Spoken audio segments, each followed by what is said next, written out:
thấy không? Thấy mà. Chạm cho nó sẽ rõ ha.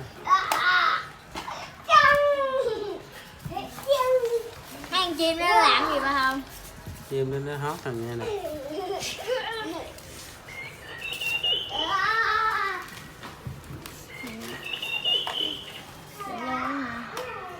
Ủa chỉ con nào lại nó hót con đó hả? Nè, nó kêu đúng giờ đó hót. Nè coi.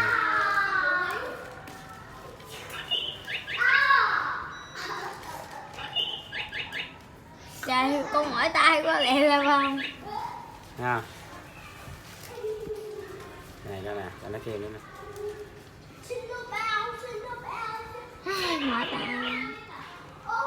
Ủa. Cái đội kẹo được không? Nè la nè.